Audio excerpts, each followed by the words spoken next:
Okay, we're looking at what I call the voice of my education. And of course, we start with the song.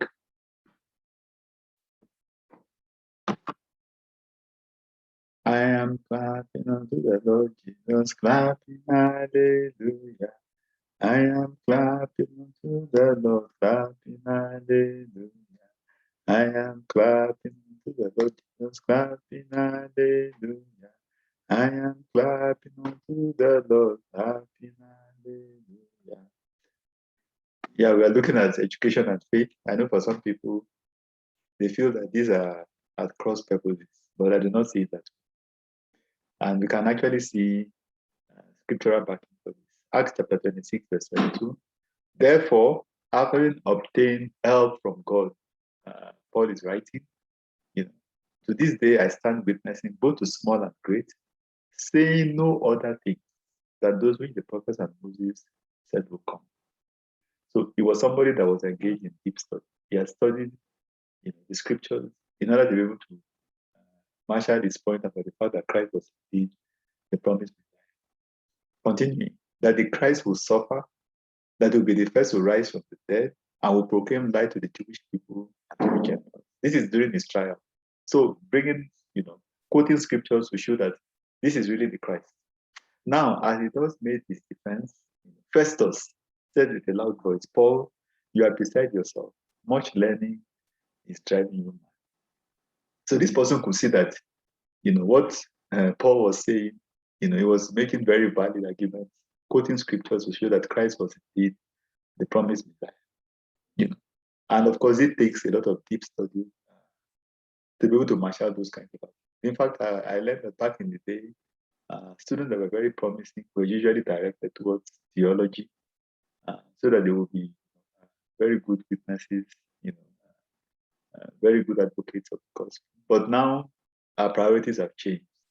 If a student is very promising and they're science oriented, usually they move them in the area of medicine. If they're in the arts and humanities, they move them in the area of law, so that theology is basically neglected. So if you look at the gospel, the epistles, you see that these people had a lot of learning. They studied the scriptures so that they were able to portray the points that they were making. So there's no contradiction between education and faith. In fact, don't let the voice of education stand in the way of knowing the Lord. Even Paul, with all his learning, sitting at the feet of Gamaliel, when it was time to exercise faith, you can see him exercising his faith. And there are two instances. Acts chapter 14, verse 8. In Lystra, there was a man crippled with his feet, who was lame from birth and had never walked. This man was listening to the words of Paul, who looked intently at him and saw that he had faith healed. In a loud voice, Paul called out, "Stand up on your feet." And the man stood up and began to walk. He was lame from birth. Acts 20, verse 9, when Paul was preaching, it took a bit of time, and this young man began to sleep off. It took us, he was overcome by sleep. And as Paul continued speaking, he fell down from the third story and was taken up dead. But Paul went down, fell on him, embracing him, and said, "Do not trouble yourself, for his life is." And that guy rose from the dead. So Paul was brilliant, he could marshal his argument, but when it came to faith, he demonstrated the power of God. So that we're educated, that we're exposed doesn't mean that, we can't know the Lord and live for the Lord. So if you are that kind of a person that is thinking, I'm a person of educated and exposed, I can't be believing in these things that sound like labels. Don't deceive yourself. This is the real thing. This is the real deal. And if you're also educated and you're a Christian and your voice of education is standing in the way of it, get rid of it.